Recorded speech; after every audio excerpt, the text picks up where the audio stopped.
The forest is too quiet. Park ranger. Daniel Carter kneels beside the abandoned backpack, his fingers brushing off damp leaves clinging to the fabric like dead hands refusing to let go. The air smells wrong here, not the usual pine and earth, but something metallic underneath, like old coins left on a tongue. The backpack is weathered but not worn, as if it hasn't been here long. Yet the straps are half buried in the soil, roots already curling around them like the forest is claiming it. When Daniel unzips the main compartment, a Polaroid camera tumbles out, the kind that hasn't been made in decades. A single photo remains in the film tray.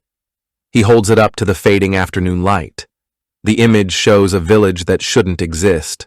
Crooked timber houses with thatched roofs clustered around a stone well, the kind of settlement that disappeared from these woods a century ago. The edges of the photo are blurred, not from motion, but as if the scene itself is unstable, the buildings wavering like a mirage. In the foreground, a shadowy figure stands with their back to the camera, one hand raised toward the village in what could be a wave or a warning. Daniel flips the photo over, scrawled in frantic, smeared ink. They don't remember. They don't remember. The journal inside the backpack tells a worse story. Page after page of increasingly disjointed entries from someone named Alex Reese, a hiker who disappeared 3 weeks ago according to Daniel's mental files, except the last entry is dated yesterday. Day 17 in the village. Mrs. Calloway brought me soup again. She's done that every day since I arrived. But when I thanked her, she looked at me like I'd spoken in tongues. "You just got here this morning," she said. The calendar in the general store says it's 1923. My watch says it's 2023. The church bells ring at midnight, but the sun never quite... The writing cuts off mid-sentence. Daniel's radio crackles to life, dispatch asking for his position. When he reaches for it, his fingers come away sticky. The radio's plastic casing is melting like wax, the numbers on the display running like black tears. He looks back at the photo. The shadow figure is now facing the camera, and it's no longer a stranger. Daniel drops the photo as if burned. The face staring back is his own, mouth open in a silent scream, eyes wide with a terror he hasn't felt yet, but knows he will. The village in the background has changed too. The houses now show boarded-up windows, the well filled with a dark liquid that spills over the photo's edge onto his skin. When he blinks, the image reverts to its original state. The forest exhales around him, the trees leaning closer. Somewhere beyond the ridge, a church bell tolls once. There hasn't been a church in these woods since 1937. Daniel's hand shakes as he reaches for his radio again. Static answers. And beneath it, faint but unmistakable, the sound of many voices whispering the same word in perfect unison. Soon. The coffee in Dr. Eli Vance's mug has gone cold, just like the trail of the missing hiker. His cluttered office at the university smells of old paper and the sharp tang of dry erase markers. The walls are a spider web of red string and pinned notes, connecting grainy newspaper clippings to topographic maps with too many circled anomalies. At the center of it all, the Polaroid from the hiker's backpack stares back at him like an accusation. Eli rubs his tired eyes. He's been down this road before. Folklore is full of phantom villages and vanishing hitchhikers, stories told to explain the unexplainable. But this photo itches at him. The way the edges blur, as if the village is caught mid-disappearance. The shadowy figure that shouldn't be there, but now, after days of staring, he swears has his posture, the slump of his own shoulders. The sister, Lauren Reese, sits across from him, her fingers twisting the strap of her purse. She doesn't remember her brother going missing. Not really. Alex always liked hiking, she says, but her voice is distant, like she's reciting lines from a play she doesn't understand. But he wouldn't just vanish. Eli slides the Polaroid across the desk. Her reaction is all wrong. First, confusion. Where is this? Then, a slow, dawning horror as her pupils dilate, her breath hitching. But not because she recognizes the place. Number.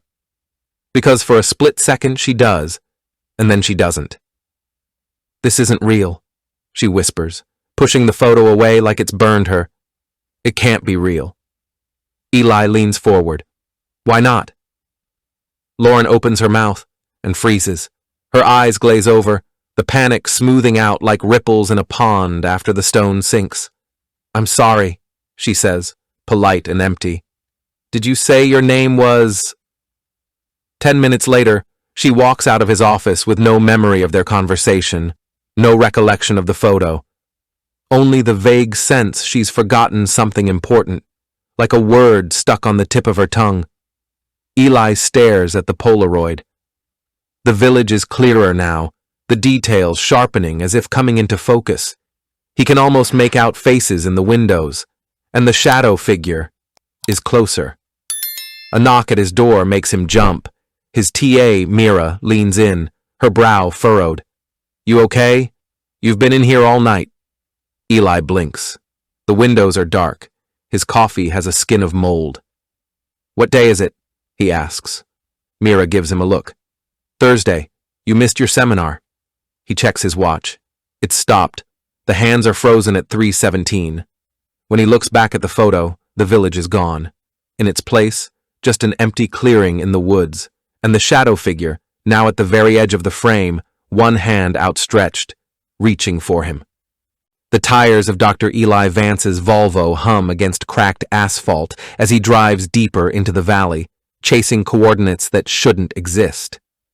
The digital map on his dashboard glitches, roads twisting into impossible loops before the screen dissolves into staticky fuzz. He curses, thumping the display with the heel of his hand, but the GPS only blinks back at him with dead-eyed indifference. Outside, the forest presses close. The trees here don't look right. Their trunks too straight, branches too symmetrical, like they've been drawn by someone who'd only ever heard trees described secondhand.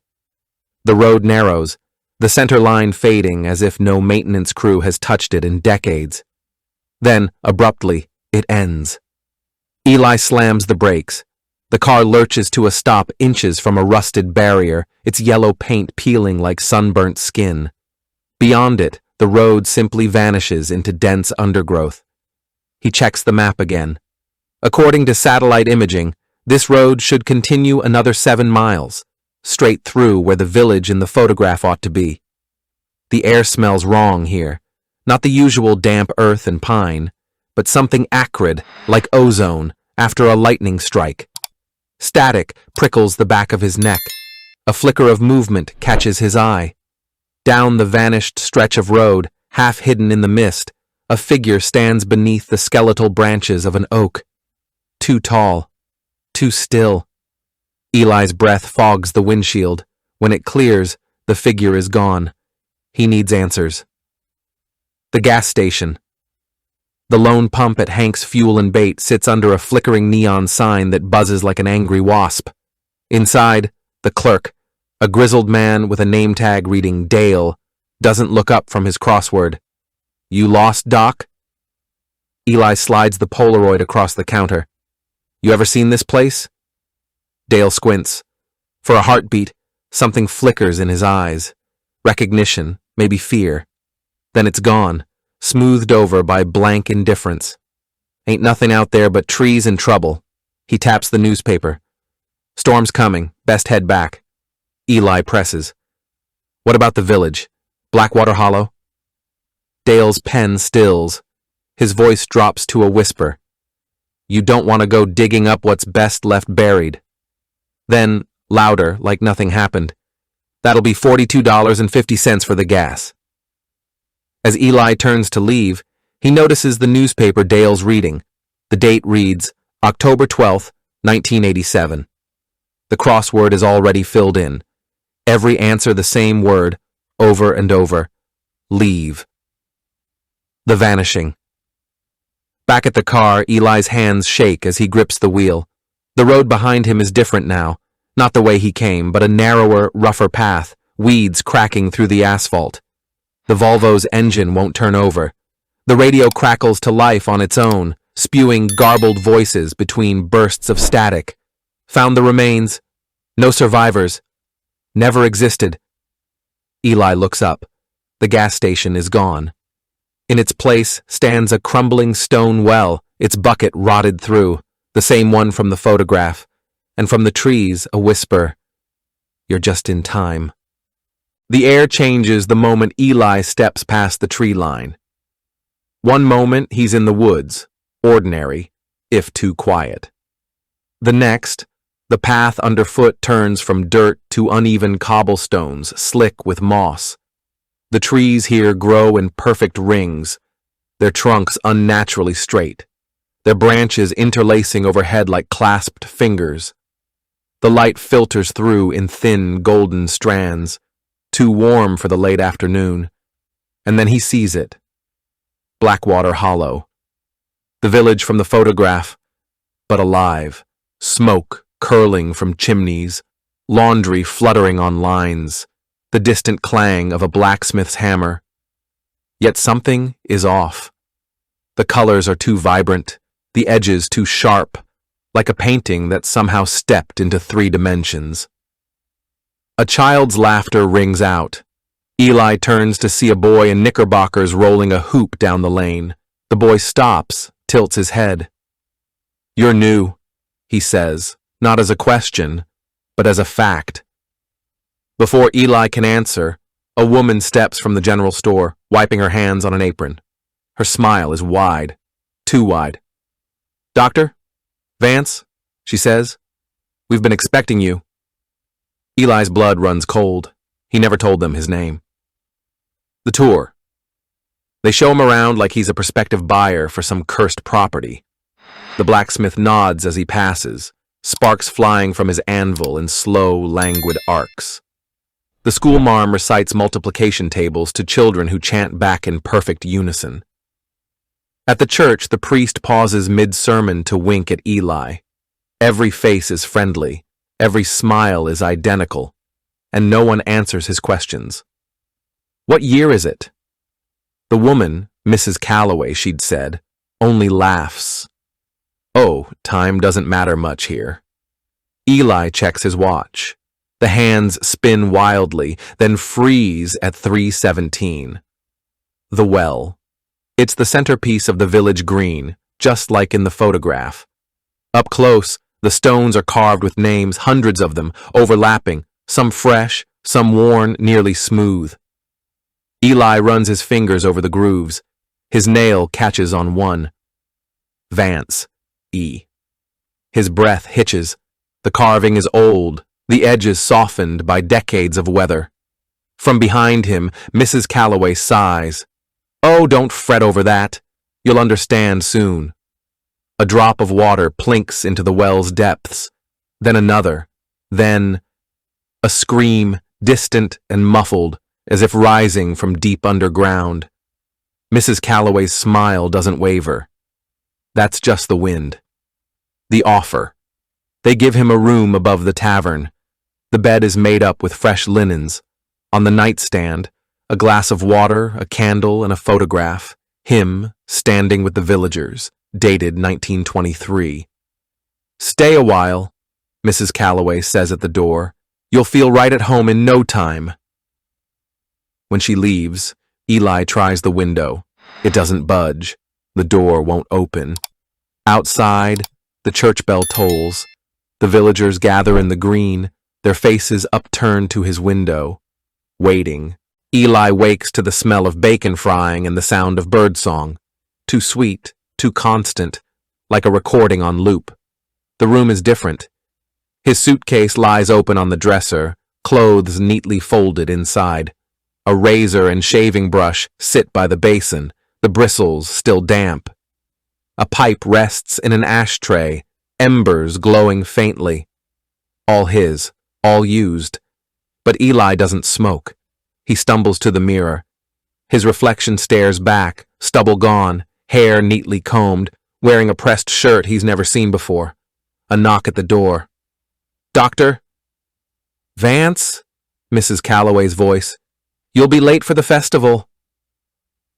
The festival. The village green is decked in bunting, children laughing as they chase each other around the maypole. The blacksmith hands out candied apples. The priest leads a hymn. Everyone greets Eli by name. Lovely sermon yesterday, Doctor. Your lecture on local flora was fascinating. Will you be judging the pie contest again this year? Eli's pulse thrums in his throat. He's never given a lecture here, never attended a sermon. He grabs the arm of a passing farmer. What's the date? The man blinks. Why, it's the 15th. The month. The year the farmer's smile doesn't slip. You're a funny one, Doc. He walks away, whistling. Eli's watch is gone. The newspaper on the bench reads June 15th, 1923. The grave. He finds it behind the church. A simple marker, weathered but legible. Elijah Vance. 1889, 1923. Beloved physician.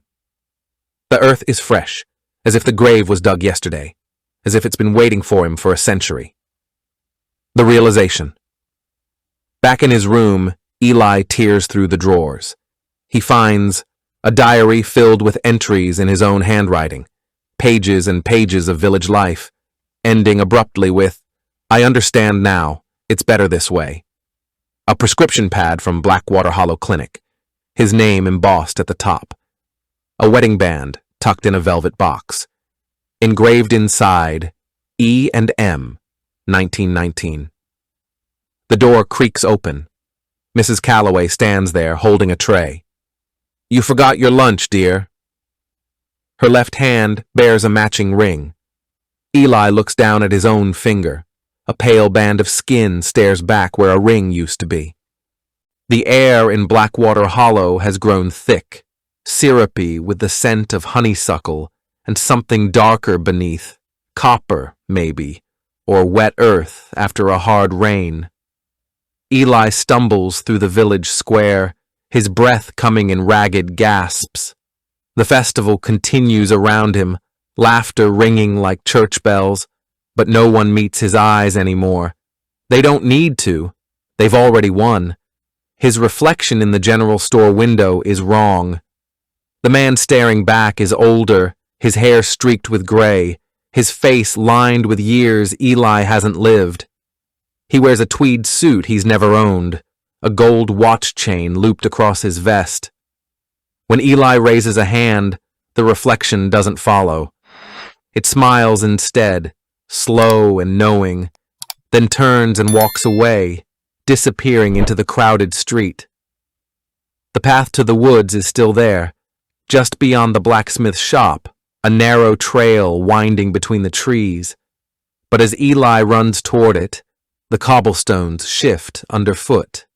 The lane that should lead to freedom now curves back toward the village square, the houses rearranging themselves like pieces on a chessboard. Mrs. Calloway stands by the well, her hands folded primly in front of her. Leaving so soon, Elijah? The name hits him like a slap. He turns, ready to fight, ready to scream, and freezes. The children have stopped playing. The blacksmith has set down his hammer. Every villager stands motionless, their faces tilted toward him, their smiles identical. You could stay, Mrs. Calloway says, soft as a lullaby. You've been so happy here. For a heartbeat, Eli remembers it, the weight of the wedding band on his finger, the sound of his own voice leading Sunday sermons, the taste of blackberry pie at the summer festival. The memories are warm, bright, real. Then the well lets out a low, wet groan. A child's handprint appears on the stones, slick and red. Then another, climbing. The villagers don't react. Eli runs. This time, the path holds, the trees thin, the air cools. He bursts into the clearing where he first entered, his lungs burning, and skids to a stop. His Volvo sits exactly where he left it. The gas station glows in the distance. The modern world, right there. But when he looks back, Blackwater Hollow is gone. Only forest. Only silence. The Polaroid is still in his pocket. He pulls it out with shaking hands. The village is there, frozen in monochrome, and in the window of the tavern, barely visible, a face. His face. Watching himself escape. The highway hums beneath Eli's tires, a steady vibration that should feel like progress, like escape. But the road stretches too long, the yellow lines bleeding together in the twilight. His hands clench the wheel at 10 and 2, knuckles white. The rearview mirror shows only empty asphalt behind him. Blackwater Hollow is gone. Isn't it? His phone buzzes in the cup holder. A text from Lauren Reese, the missing hiker's sister. Did you find anything? Eli stares at the screen. He'd deleted her number days ago. The radio flicks on by itself, static hissing like a held breath before a 1940s news bulletin cuts through. Authorities continue search for missing hiker in Blackwater Valley. The voice distorts. Though records show no such town exists in, then dissolves into garbled noise. A sign looms ahead, now entering Bridgeport, population 12,403, civilization, safety. But the storefronts along Main Street are too familiar. The bakery's striped awning, the pharmacy's cursive script. He's never been here before, so why does he know the butcher's name is Hank? Why does his stomach twist at the sight of the diner's special, blackberry pie? His reflection in the diner window shows the same tweed suit from the village. He looks down. Jeans, a sweatshirt. When he looks back, the reflection winks. The diner. The bell jingles as he enters.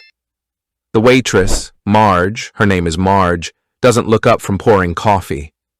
Back already, Doc? Eli freezes. The vinyl seat sticks to his thighs as he slides into the booth. The menu offers things he's never eaten: huckleberry jam, venison stew, Mrs. Calloway's famous apple butter. His fingers leave smudges on the laminated page. Not dirt. Blood. A newspaper sits abandoned on the next table. The headline screams, "Local man found in Blackwater Valley. Claims to be missing. 1923 physician. The date below, June 15th, 2023. Eli's coffee arrives. The creamer swirls into the shape of a key. Marge leans in, her breath smelling of cloves and grave soil. You forgot this last time. She drops a wedding band into his palm. It's still warm. The motel room 317. The key sticks, then turns. Inside, a suitcase packed with 1920s clothing. The highway hums beneath Eli's tires, a steady vibration that should feel like progress, like escape. But the road stretches too long, the yellow lines bleeding together in the twilight. His hands clench the wheel at 10 and 2, knuckles white. The rearview mirror shows only empty asphalt behind him. Blackwater Hollow is gone, isn't it? His phone buzzes in the cup holder. A text from Lauren Reese, the missing hiker's sister. Did you find anything? Eli stares at the screen. He'd deleted her number days ago. The radio flicks on by itself, static hissing like a held breath, before a 1940s news bulletin cuts through. Authorities continue search for missing hiker in Blackwater Valley. The voice distorts. Though records show no such town exists in, then dissolves into garbled noise. A sign looms ahead, now entering Bridgeport, population 12,403, civilization, safety. But the storefronts along Main Street are too familiar. The bakery's striped awning, the pharmacy's cursive script.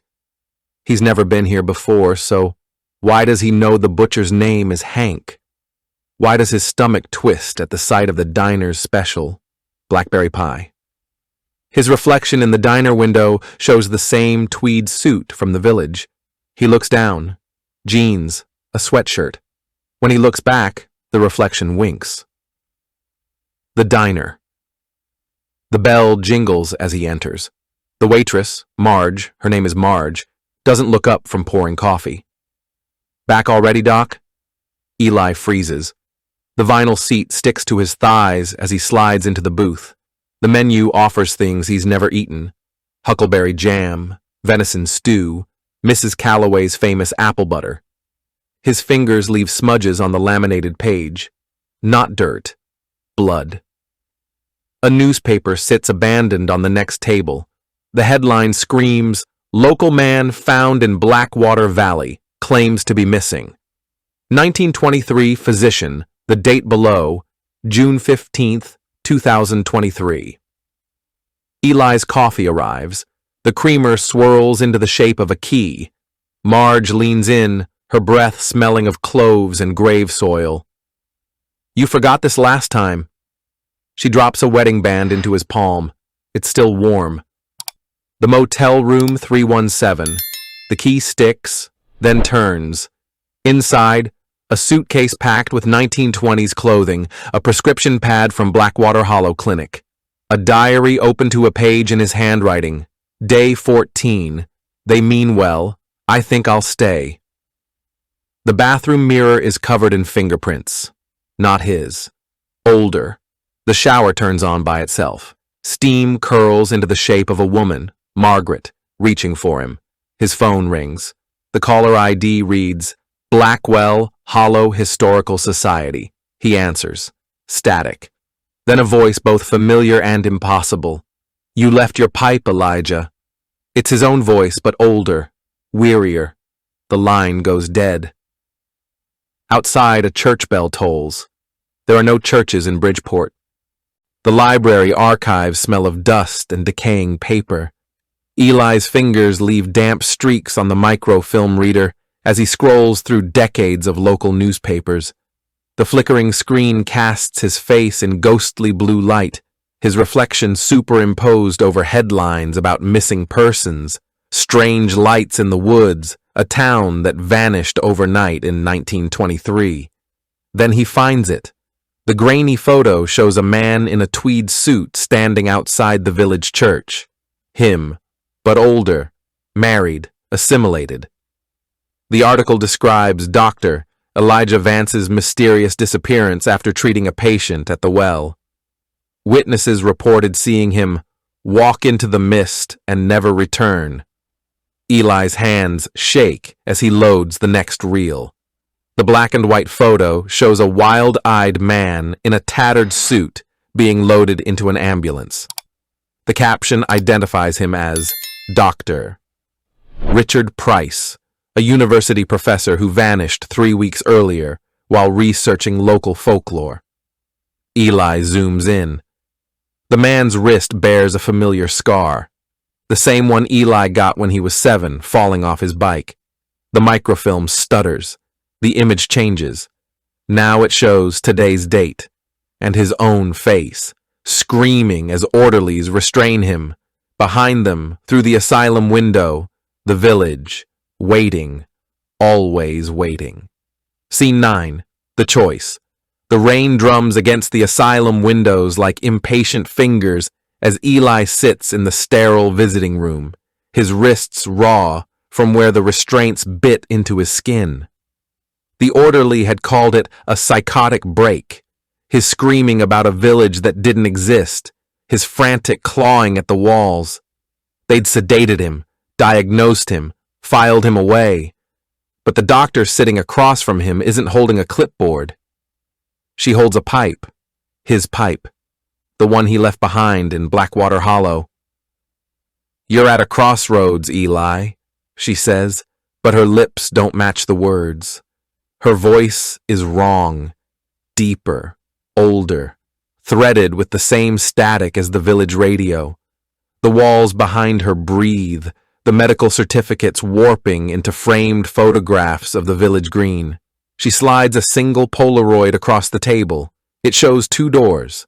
The asylum exit, bathed in sterile fluorescent light, a wheelchair parked just outside, a life of medication and patronizing smiles, a slow erasure, The well, its stones slick with rain, the bucket rope frayed, darkness below. Stay, the doctor whispers, and they'll hollow you out until even you believe it was madness. Her fingers tap the photo, the well. Or go back, finish what you started. Eli's reflection in the observation window doesn't move when he does. It stays seated, staring ahead with dead eyes, its mouth stitched shut with black thread. The doctor leans closer. Her breath smells of blackberries and turned earth. But chews quickly. She nods to the window. Outside, the orderly wheeling a gurney down the hall has Mrs. Calloway's smile. Scene 10. The disappearance. The rain stops when Eli steps onto the well's crumbling stones. Not gradually, all at once, as if the sky itself is holding its breath. The village square lies empty, bunting fluttering in a wind that doesn't touch the trees. Somewhere, a church bell tolls, though the steeple hasn't rung in a century. Eli's hands don't shake as he leans over the edge. Below, the water is black and still. Not water at all, he realizes. Ink, the kind used in old printing presses, the kind that stains your fingers for days. A face floats just beneath the surface, his own but younger. The Eli who first entered these woods.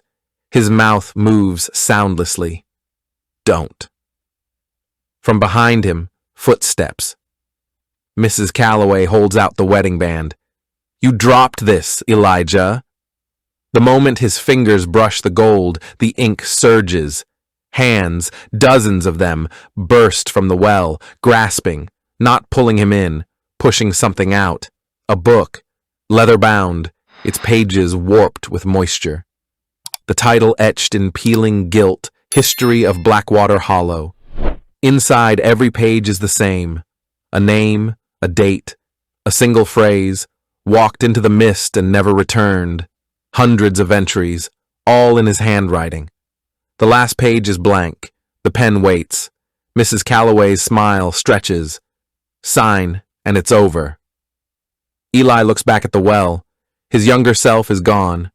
In his place floats the orderly from the asylum, the doctor, Lauren Reese, all with the same stitched shut lips, all waiting. The bell tolls again.